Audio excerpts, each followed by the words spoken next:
담임 목사님으로부터 소개받은 박일복이입니다. 일복이.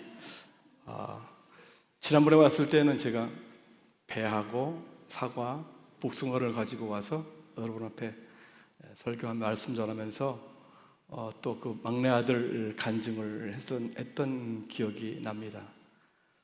오늘은 좀 아까 목사님께서 봉독하신 말씀처럼 항상 기뻐하라, 쉬지 말고 기도하라, 범사에 감사하라, 이는 그리스도 예수 안에서 너희를 향하신 하나님의 뜻이니라 라는 본문을 가지고 함께 말씀을 나눌 텐데요. 우리 학교에는 제가 법인 사무국장이고 또 대학교의 사무처장이고 또 우리 학교에 매실이 있잖아요. 매실 밤, 그렇죠? 매실하고 밤이 있는데 매실 밤을 운영하는 그 사업체가 한길이라고 합니다. 거기에 또 제가 소장입니다. 태양광 발전소가 1메가와트 태양광 발전소가 있는데 거기에 관리소장이고, 빨간 글씨에도 근무하는 경비대장이고, 풀 깎고 모든 나무 가지치기를 하는 그런 잡부이기도 합니다. 그러나 중요한 것은 그럼에도 불구하고 하나님께서 건강 주시고 또 기쁨으로 그 일을 감당할 수 있도록 은혜 베풀어 주셔서 감사하고, 특별히 우리 사랑 믿는 교회에는 또 관심이 제가 많은 게 왜 그러냐면, 우리 이재기 담임 목사님께서 교수님으로 계실 뿐만 아니라 또 박사과정에 공부하고 있는 우리 학생도 있고, 또 출신들, 아까 특성 불렀던 출신들도 많이 있을 뿐만 아니라 제가 가장 사랑하는 손녀딸이 여기에 있기 때문에 관심이 있고 또 기쁨이 늘 있습니다. 하나님의 은혜가 우리 사랑 믿는 교회 모든 성도님들과 또 교회 위에 늘 함께 하시기를 바라고, 코로나 때문에 우리가 활동이 제한되고 코로나 때문에 우리가 여러 가지 사람을 만난다든지 대외 활동하는 일에 어려움이 있지만, 그럼에도 이 일로 말미암아서 우리가 하나님을 더 가까이 하고 하나님 앞에 더 충성스럽게 나아가는 우리 모두가 되었으면 좋겠습니다. 무엇을 선택할까? 데살로니가전서 5장 16절로 18절 말씀 우리가 조금 전에 읽었습니다. 항상 기뻐하십시오, 끊임없이 기도하십시오, 모든 일에 감사하십시오, 이것이 그리스도 예수 안에서 여러분에게 바라는 하나님의 뜻입니다. 세 번역을 사용하고 있기 때문에 세 번역으로 준비를 해서 왔습니다. 저는 원래 개정개혁을 사용하는데 사랑 믿는 교회가 지난번에 와 보니까 세 번역을 사용하더라고요. 그래서 세 번역으로 말씀을 준비해 왔습니다. 사람이 우선이다. 교통문화 캠페인이죠. 사람이 우선입니다. 도로를 지나갈 때 차보다 사람이 우선입니다. 그렇죠? 그런데 많은 운전자 중에는 저도 포함되고 여러분들도 포함되잖아요. 운전자 중에 사람이 지나가면 클락션을 누르면서 빵빵빵 거릴 때가 많이 있는 것을 볼 수 있습니다. 뿐만 아니라 현 정부의 슬로건 가운데 하나의 내용이 사람이 우선이다 라고 하는 그런 슬로건이 있는 것을 봅니다. 사람이 우선이다. 그렇죠? 우리가 살아가는 가운데에서 사람이 만물의 영장이고 사람보다 더 높은 것은 없습니다. 그렇죠? 그런데 우리는 믿음을 가진 사람이잖아요. 믿음을 가진 사람으로서 우리는 사람보다 누가 더 우선입니까? 하나님이 우선입니다. 하나님이 우선입니다. 하나님께로 가까이 가십시오. 그리하면 하나님께서 가까이 오실 것입니다. 돈보다는 사람이 우선인 것이 맞습니다. 세상의 어떤 물질보다는 사람이 우선인 게 맞습니다. 그러나 믿음을 가지고 살아가는 저와 여러분들은 사람도 중요하지만 그러나 더 중요한 분 하나님이십니다. 하나님을 가까이 하십시오. 하나님을 가까이 하면 그분을 경외하며 예배하는 삶을 살아갈 때에 우리는 행복한 삶을 살 수 있는 것입니다. 오늘날 참으로 많은 어려움 가운데 있지만 그러나 하나님을 가까이 하는 삶 가운데에 진정한 행복이 있습니다. 전도서 11장 9절로 거기 말씀을 보면, 젊은이여 젊은 때에 젊은 날을 즐거워하라. 네 마음과 눈이 원하는 것을 따라라. 다만 네가 하는 이 모든 일에 하나님의 심판이 있다는 것을 어떻게 하라고요? 알아라. 예. 노세 노세 젊어서 노세. 세상 사람들은 그렇게 이야기를 합니다. 젊어서 즐기고 젊어서 누리고 젊어서 모든 것을 하라고 합니다. 그러나 그 모든 일에 무엇이 있습니까?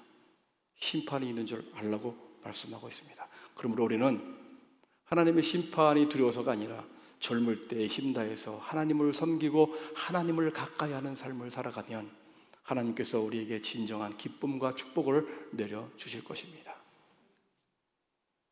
젊은이여, 젊을 때에 젊은 날을 즐거워하라. 내 마음과 눈이 원하는 길을 따라라. 그렇게 말하고 있잖아요. 그러나 심판이 있는 줄 알라라고 말했죠. 자, 또 말씀하고 있습니다. 젊을 때에 너는 너의 창조주를 어떻게 하라고요? 기억하라. 젊을 때 너의 창조주를 기억하라. 예, 저희 손녀딸 연아 말고 집 가까이에 사는 또 큰 딸의 자녀가 둘이 있습니다. 아들들이 둘이 있는데 큰애가 장시우라고 하는 아이인데 그 아이가 말을 할 때부터 제가 창세기 1장 1절 말씀을 세뇌시켰습니다. 태초에 하나님이 천지를 창조하시니라. 그 말씀을 하면 용돈을 10,000원을 주고 안 하면 안 주는 겁니다. 예, 연아가 또 집에 오면 그 말씀을 하라고 합니다. 둘이 시합을 시키면 잘해. 둘이 얼마나 잘하는지 모릅니다. 태초에 하나님이 세상을 창조하셨다. 창조주 하나님을 기억하라 라고 말씀하고 있습니다. 젊을 때에 너는 너의 창조주를 기억하라. 기억해야 됩니다. 오늘 본문 말씀에 보면 우리가 본문 말씀 가운데에서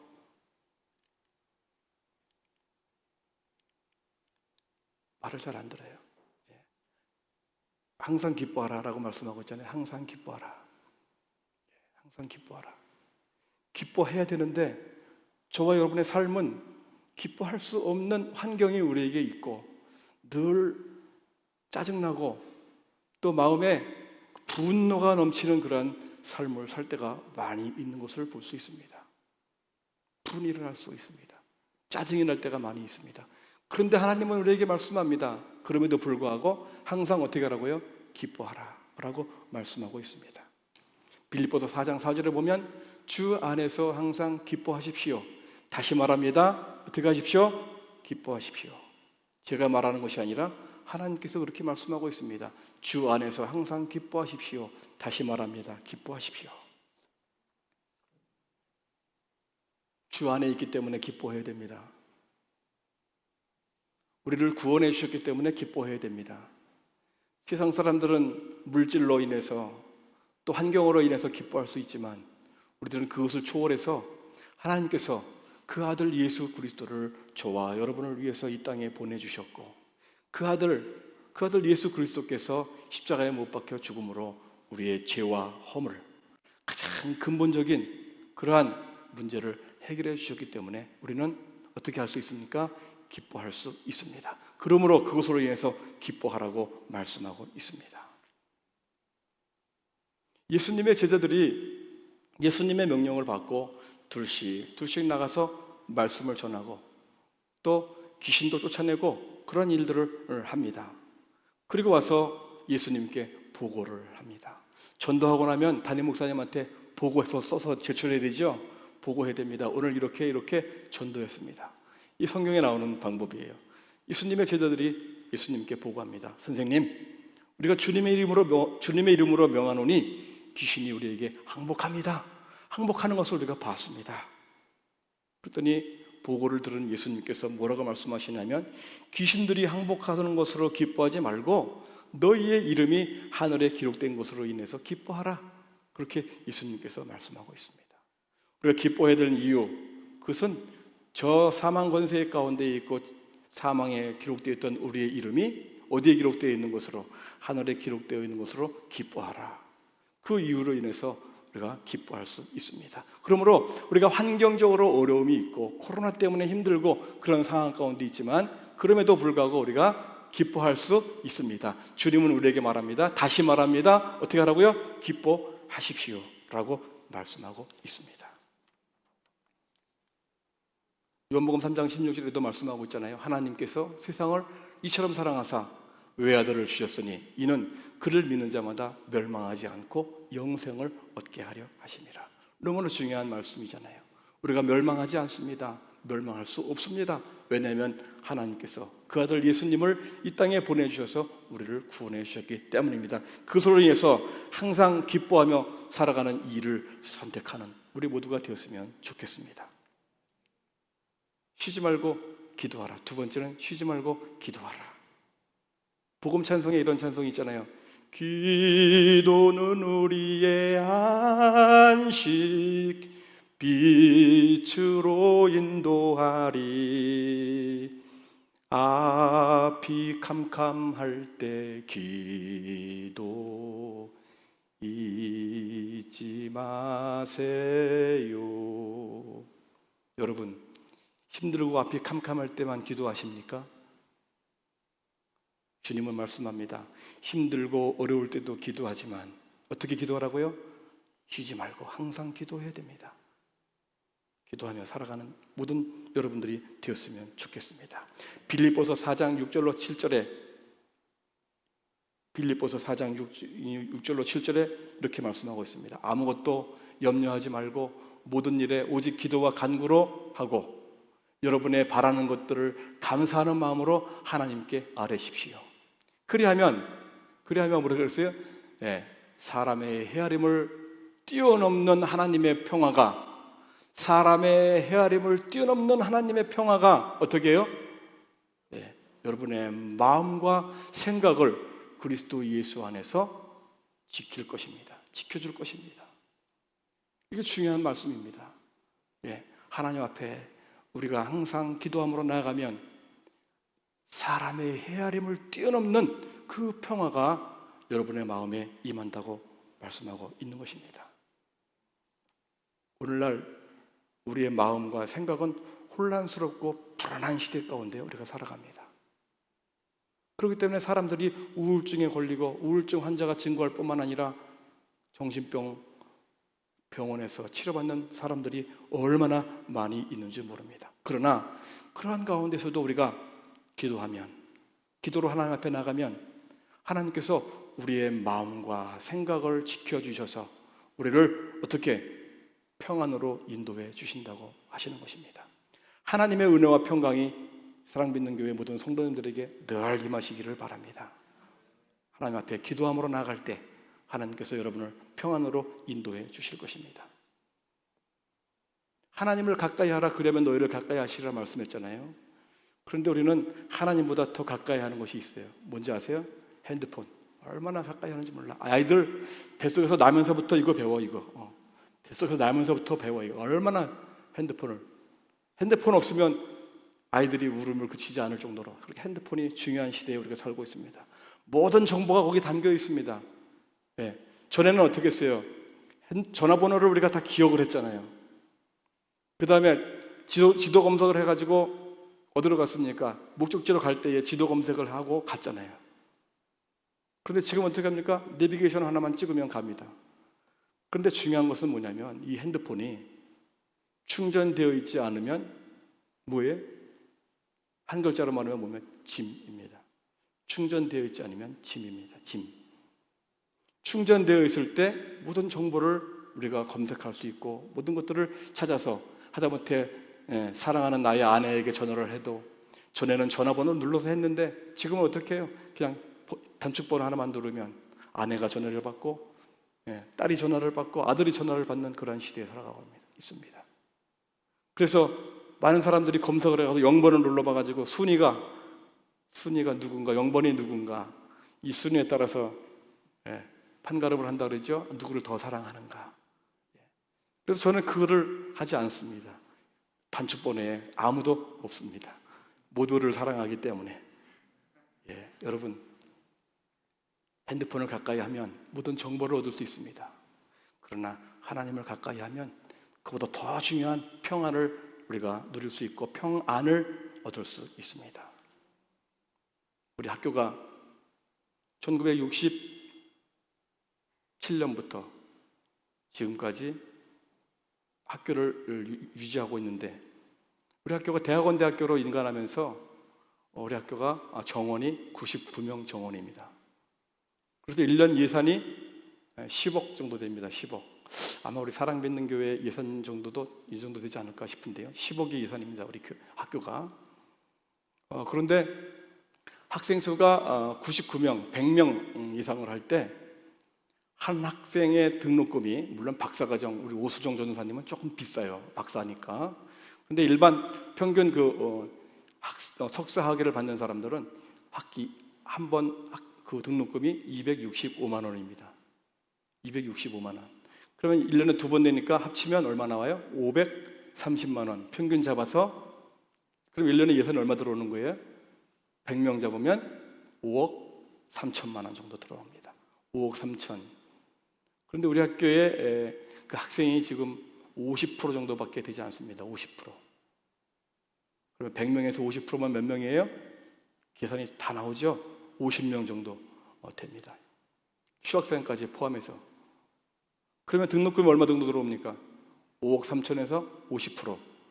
2억 7천 정도 이렇게 예산이 들어옵니다. 그 중에 장학금이 7천만 원 정도 빠져나가면 2억 정도 이렇게 예산이 잡히는 것을 볼 수 있습니다. 그런데 집행을 얼마 해야 된다고요? 지출을 얼마 해야 된다고요? 10억 해야 된다고요. 그럼 8억은 어떻게 합니까? 8억. 예, 앞이 캄캄합니다. 캄캄합니다. 기도할 수밖에 없습니다.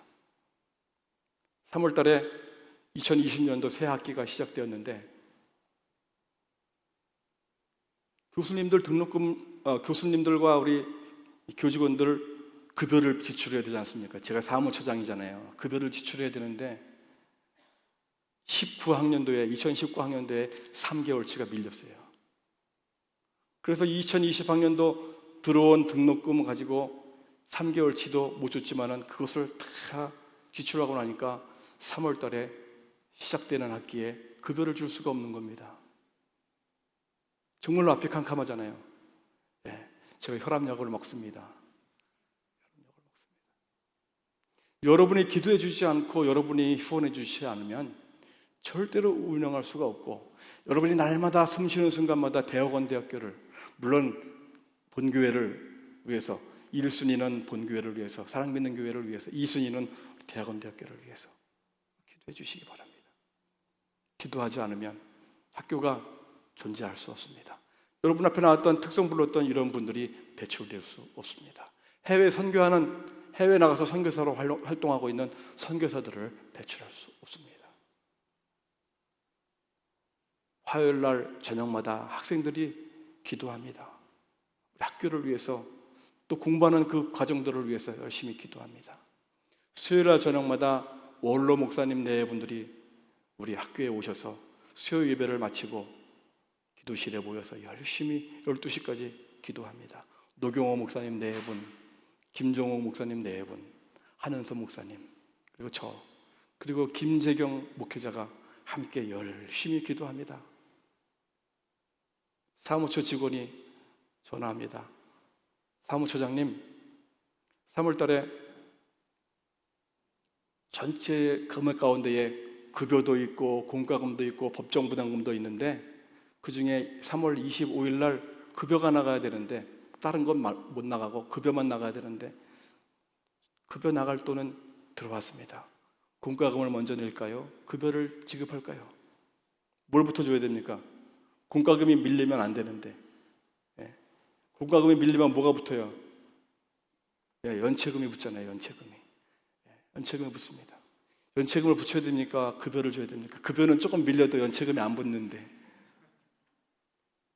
그러나 어떻게 됩니까? 우리 학교에서는 연체금이 안 붙을 수도 있을지 모르지만 본인들은 어떻게 해요? 카드 사용했잖아요. 연체금이 밀리잖아요. 총장님하고 의논해가지고, 총장님, 사무처 직원하고 의논해가지고 급여부터 지불합시다. 급여를 지불하고 나면, 25일 날 급여를 지불하고 나면 이제 어떻게 합니까? 공과금하고 법정부담금이 있는데 4대 보험료 다 내야 되잖아요. 또 기도합니다. 열심히 기도합니다. 그러면 또 말일쯤 되면 그만큼 딱 채워주시는 거예요. 그러면 또 그거 다 지불하고 나면 학교에 잔고가 없습니다. 그래도 몇 월 달이 이제 4월 달에 시작이 됩니다. 열심히 기도하고 나면 또 전화가 옵니다. 사무처장님, 급여부터 지불할까요? 묻지 말고 급여부터 지불하세요. 급여 지불하고 나면 또 하나님께서 공과금 채워주시고, 급여 지불하고 나면 공과금 지불하고, 그렇게 해서 이번 달이 몇 월입니까? 이번 달이 10월 달이잖아요. 9월 달까지 안 밀리고 지출을 했어요. 하나님의 은혜 아니면 되어줄 수가 없습니다. 추석 때는 떡값도 조금 줬어요. 떡값. 많이 아니고 조금 지급할 수 있었어요. 교수님 가운데 교무처장으로 계시는 우리 교수님 한 분이 급여를 받을 때마다 전화를 합니다. 이번 달에 어떻게 봉급을 지급했냐고, 어떻게 또 보너스까지 줬냐고, 그렇게 저에게 전화를 합니다. 하나님의 은혜입니다. 하나님의 은혜가 우리 학교에, 그리고 여러분의 교회에 늘 임해서 모든 일들이 이렇게 순조롭게 지내올 수 있는 것으로 인해서 감사를 드립니다. 이스라엘 백성들이 광야 생활을 할 때에 하나님께서 하루하루 수고하게 해주셨는데 수고한 만큼 만나를 거둬들였습니다. 많이 거둔 자나 적게 거둔 자나 다 공평하게 그렇게 삶을 살 수 있었습니다. 하나님께서 이틀치를 주시면 얼마나 좋을까요? 공과금까지 한 번에 내려주시면 얼마나 좋아요. 그런데 꼭 수고하여야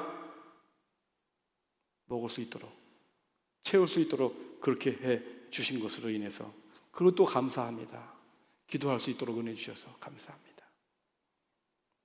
하나님께서 기도할 때마다 필요를 채워주시고 돕는 자를 주시고, 우리 학교가 아까 우리 목사님께서 말씀하셨는데 학생들이요 군것질을 하지 않습니다. 가게 나가지 않아도 됩니다. 우리 오수정 전사님도 계시지만은 박스로 제가 햄버거, 도시락, 바나나 오늘 한 박스 갖고 왔는데요. 바나나 또 여러 가지 먹을 것들이 그냥 이렇게 전시되어 있습니다. 진열되어 있습니다. 그래서 교수님들도 갈 때마다 아이스박스 20kg 들어가는 아이스박스에다가 다 채워가지고 가시고, 학생들도 갈 때마다 필요한 거 채워가지고 오고, 때때로 우리 이재기 교수님은 유통기한 지난 거를 많이 가져올 때가 있어요. 그래서 사모님이 별로 안 좋아하시는 것 같아. 그럼에도 불구하고 유통기한은 유통기한이에요. 그렇죠? 유통기한 말고 무슨 기간이 있죠? 사용기간이라는 게 있습니다. 사용기간. 유통기간 다음에 사용기간이 있는데 검색해 보시면 핸드폰에서 여러분에게 자료를 제공해 줄 거예요. 유통기한은 팔 수 있는 기간, 먹을 수 있는 기간은 더 깁니다. 우리가 항상 하나님 앞에 기도할 때에 하나님께서 우리의 마음과 생각을 지켜주셔서 평안으로 인도해 주십니다. 그 다음에 세 번째, 마지막으로 세 번째, 주님은 우리에게 뭐라고 말씀하십니까? 범사에 감사하라 라고 말씀하고 있습니다. 여기 7가지, 이 책의 제목인데요. 책 제목인데 감사의 언어 7가지. 첫 번째, 모든 것을 주셨습니다. 두 번째, 지금 모든 것이 충분합니다. 세 번째, 철저히 따르겠습니다. 네 번째, 깨끗이 씻어버리겠습니다. 다섯 번째, 모두 받아들이겠습니다. 여섯 번째, 다시 시작하겠습니다. 일곱 번째, 마지막, 모든 감사는 오직 하나님께로. 감사의 7가지 언어라고 하는 책인데요. 한번 구해서 보시기 바랍니다. 감사하는 내용들이 기록되어 있습니다. 시편 50편 23절에 말씀했습니다. 감사하는 마음으로 제물을 바치는 사람이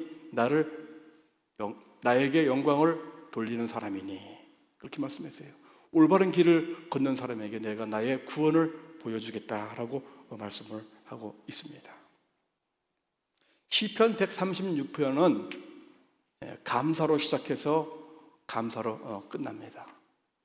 주님께 감사하여라. 그는 선하시며 그 인자하심이 영원하다.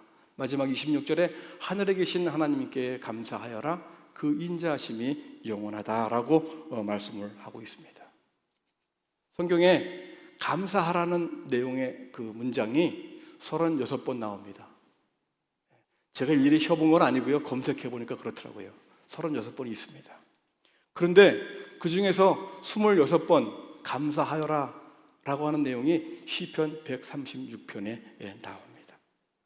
거기 내용들을 쭉 보면 모든 것에 감사하는 그런 내용들이 실려 있는 것을 볼 수 있습니다. 빌립보서 1장 3절로 5절에서 사도 바울은 말합니다. 나는 여러분을 생각할 때마다 나의 하나님께 감사를 드립니다. 내가 기도할 때마다 여러분 모두를 위하여 늘 기쁜 마음으로 간구합니다. 여러분이 첫날부터 지금까지 복음 전하는 일에 동참하고 있기 때문입니다. 사랑받는 교회가 이곳에 이사와서 한참 부흥되어질 때에, 한참 새로운 영혼들이 들어온다고 하는 소식을 들을 때에 코로나 때문에 어려움을 겪고 있습니까? 어려움을 겪고 있습니다. 그럴 때 우리는 더 열심히 기도하면서 하나님 앞에 나와야 됩니다. 새벽에 나와서 부르짖고, 수요일 날 나와서 부르짖고. 저희 아버지께서 어제 83세가 되셨는데 감리교회 권사님이세요. 기도를 할 줄 모르셔가지고 저한테 아들아 기도문 좀 하나 작성해달라 이렇게 말씀하셔서 기도문을 간단하게 작성을 해드린 적이 있습니다. 어제 저녁에 집에 들려서 어머니한테 어머니 새벽 기도 때마다 아버지 보러 기도를 시키세요. 아버지한테 기도를 하게 하세요. 그래야 기도가 늘지요 라고 얘기했습니다.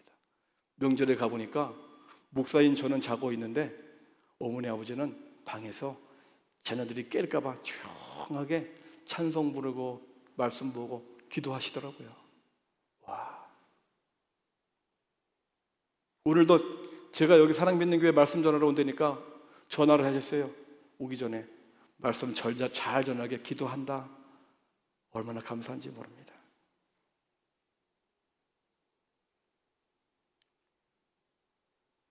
세계 2차 대전 유대인의 수용소입니다. 이 수용소에 갇혀있던 많은 사람들이 목숨을 잃었지요. 그리고 전쟁이 끝난 다음에 이 사람들은 트라우마에 갇혀서 고통과 또 여러 가지 그 어려움 가운데 신음하고 있었던 그런 사람들이 많이 있습니다. 대다수의 사람들이 그런 사람들이었습니다. 그런데 그 중에 어떤 사람들은 그럼에도 불구하고 건강한 삶을 살 수 있었는데 그 사람이 어떤 사람이었느냐?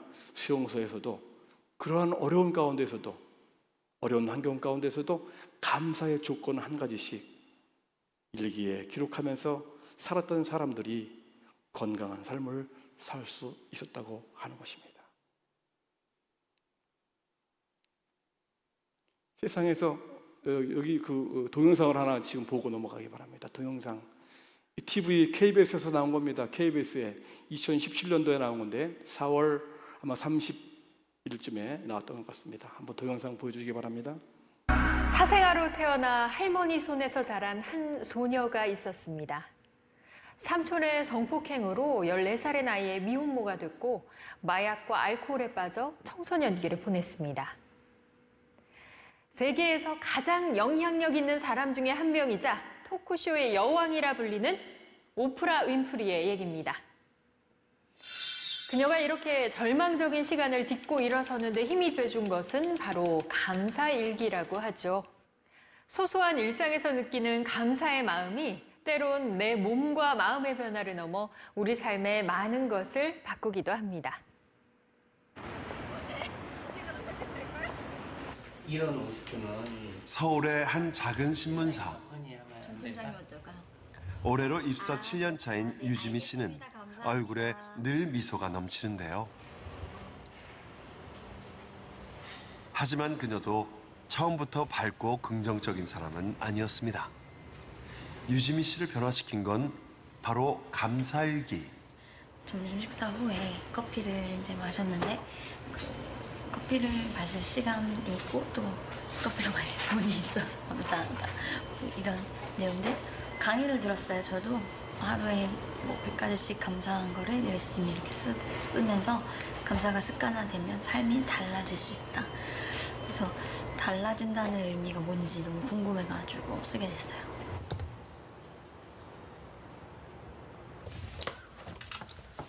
그렇게 우연히 시작해 지난 6년간 써온 감사일기가 어느새 수십 건에 달하는데요. 일상의 모든 일들에 감사하면서 유지미 씨의 삶은 많은 변화가 생겼다고 합니다. 무엇보다 기쁘고 다행스러운 일은 늘 평행선을 달리며 살얼음판 같았던 엄마와의 관계가 회복됐다는 것입니다. 아니잖아. 이것도 없잖아. 서로 자기 주장이 너무 강하고 얘가 성격이 저랑 너무 똑같아요. 흑과 백이 분명하고 아주 막 그 시시비가 가리져가고 그랬었어요. 근데 그렇게 살아서 이제 뭐 할래 이렇게 되니까 저는 또 엄마는 뭐 그렇게 살아서 지금 이렇게 사냐 이제 막 이런 저도 심한 얘기를 하게 되는 거죠.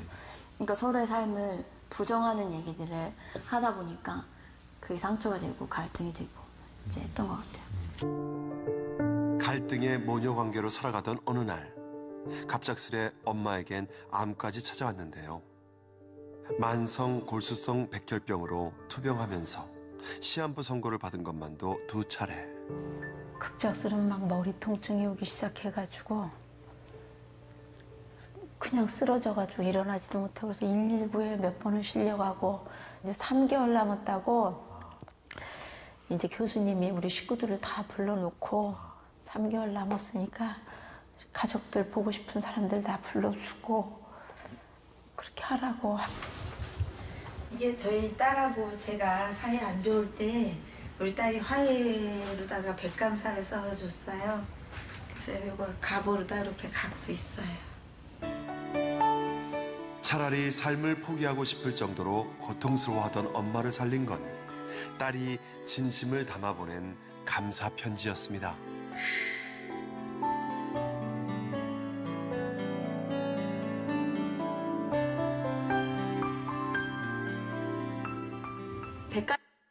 예, 감사합니다.